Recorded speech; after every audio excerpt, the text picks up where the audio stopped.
The FBI is now launching an investigation into the deadly shooting of a teen on the Mexican side of the border. It's the second such incident in less than 2 weeks. Witnesses say a U.S. border agent shot and killed the 15-year-old high school student Monday night. It happened on a bridge in Mexico just across the river from El Paso, Texas.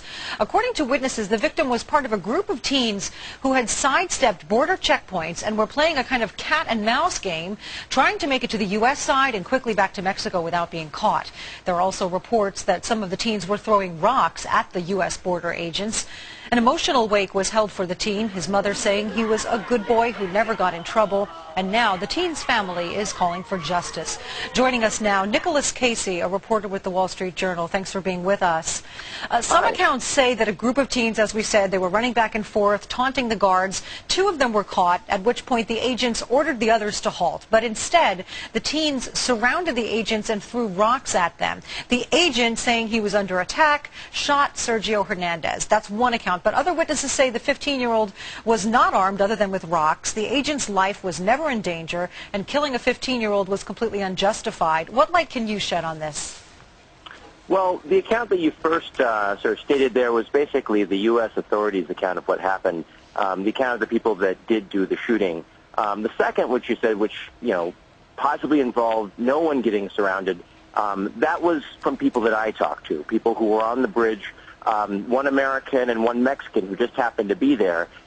They said the kids had already run over to the Mexican side of the border and that they were not within throwing range of a rock, even though some rocks were being thrown. They said rocks were only going about halfway to where the border agent was, that the teen stepped out, looked at the Border Patrol agent for about 4 seconds, and then 2 shots were fired, one hitting him in the shoulder and the other hitting him in the head.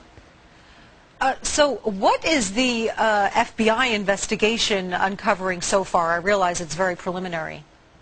Well, yesterday the FBI released a statement which basically had the account of the Border Patrol agent.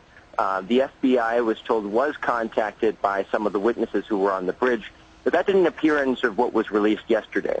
So, so far what we've got from the FBI is, it sounds like their initial findings on what the Border Patrol agents had to say about what took place over at the bridge.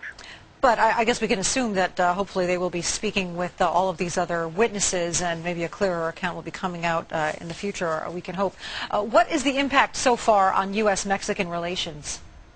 Well, yesterday Mexico came out with a statement saying they wanted the event investigated quickly and transparently. They said they thought it was a disproportionate use of force, the idea that someone would shoot a kid who had only rocks on him. They called that disproportionate use of force. Now, Calderon, President Calderon, the president, came out after another man in May was tasered to death, called it torture and death. So I think we can expect to see that the tensions on the border here are raised between this, the Arizona law, and a number of other events that have happened around the border that people are beginning to get upset and nerves are really getting frayed. Yeah. Tensions high on the border there. All right, Nicholas Casey of the Wall Street Journal. Thank you so much. Thanks so much.